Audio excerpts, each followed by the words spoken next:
to projects, how would you personally, as a beginner, when you look back now, how would you approach a project? Is it like, would you approach it like in the finite element method, where you have this divide and conquer approach, where you say, I divide my problem into several parts. Let's say I have a CFD problem. I want to mesh this car, for example, which is super complicated. I take the mesh as a separate problem. I take the processing, the boundary conditions as a separate problem. And I take the interpretation of the images, so post-processing, as a separate problem. Would you agree on that, or would you do something else? I would agree on that. So during my long time experience in CFD, especially with OpenFOAM, the main focus I have is always pre-processing, so mesh generation. And if you have a good mesh, you're really happy afterwards. So I split it commonly in meshing, and if the mesh is very good and I am satisfied with the mesh, I go on in making the boundaries. Of course, if you have like 10 years experience, sometimes it's really easy to set the boundaries according to the problem.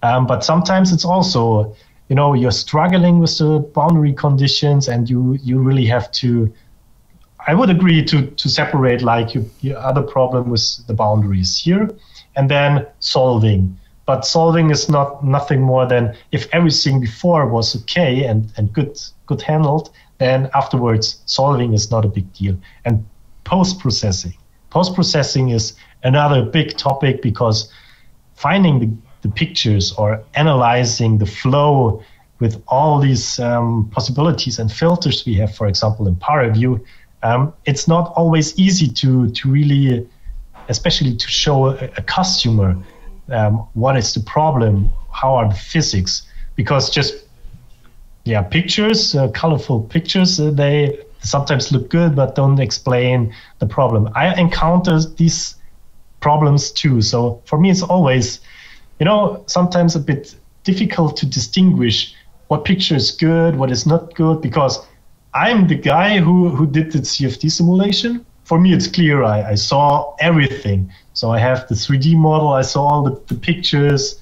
But then you go to a customer and say, okay, we have here 2-3 pictures, and this should represent the problematic. So I agree totally, Joseph, to this splitting, meshing, boundary solving, post-processing, however you want to name it.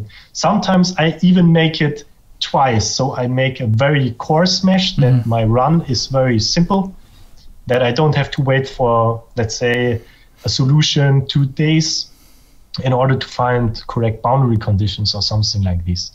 And then if you get more advanced, yes, you can combine things with scripts or something like this. Or sometimes if you have 2 times the same case, you can investigate into that case really boundary conditions and numerics and all this stuff. And then if something like this happens, you have the same case with another geometry, okay, you can copy paste this, and you have just to focus on the meshing.